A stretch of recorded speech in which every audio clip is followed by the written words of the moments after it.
Hello viewers and welcome to Nobul Tech. On today's video I'll be taking a quick look on how to update the firmware for the Banshee by the Wired Hatters.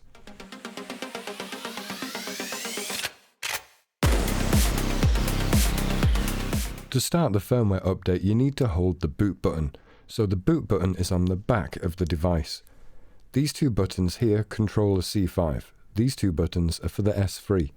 The top button is boot and the bottom button is reset on both. So that's top boot, bottom reset. So before plugging in, I want to hold down the boot button for the C5 as we'll be updating the C5 first.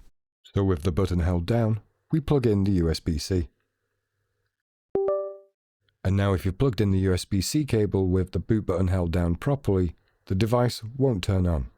We now go over to Espresso Flash. The link will be in the description. So the first thing we want to do is select ESP32C5 as we're updating the C5 first. We click on Continue. Now before we click Connect Device, we select on Advanced Options and we select Show All Serial Ports. We keep the baud rate at 115,200 and we leave the reset method alone at normal RTS DTR. With Show All Serial Ports selected, we select Connect Device. Now we see three options from our comms port. This is to be expected from the Banshee. The first one should be the ESP32C5, the second the ESP32S3, and the third one we can ignore. Now in some cases, this may be the other way around, where the ESP32S3 is first and the ESP32C5 is second. To check this, we'll select on COM16, and when we click Connect, you can see in brackets here it says ESP32C5 revision 1, meaning we've selected the right chip, this is the C5. So now we click on Continue, and we select Download from GitHub. Project, we select GhostESP. And now we're going to select Pre-Release.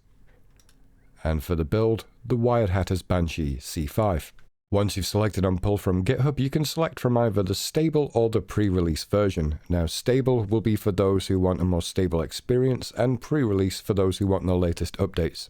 So in my case, I'll be selecting the pre-release, and I'll be selecting the build, the Wired Hatters Banshee C5. Once we've selected and it's loaded those files, we'll click on Continue. And lastly, we'll select on Flash Firmware.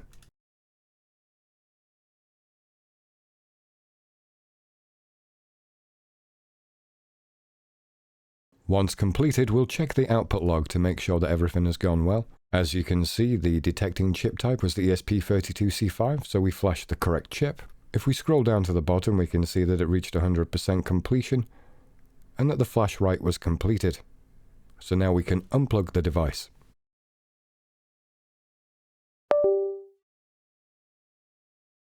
As you can see, it's taken us back to the setup screen. So I'll turn off the device again. And now to update the ESP32S3. So now we hold down the boot button for the S3. And we plug it in. And then we reload Espresso Flash. And now we select on the S3. We click on Continue. Again, from the advanced options, we select Show All Serial Ports, and we keep the baud rate and the reset method the same. We connect on device.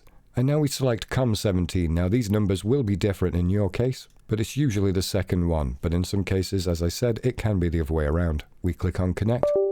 And you can see here that we've selected the correct option as it says ESP32S3 QFN56. So now we click on Continue. Again, we download from GitHub and we select GhostESP.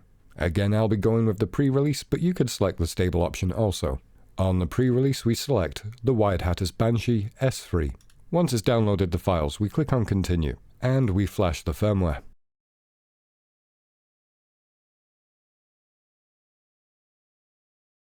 And now that is complete, we'll check the output log again. We can see that it was the S3 that was flashed. We can see that it reached 100% and the flash write was complete. So now we can unplug.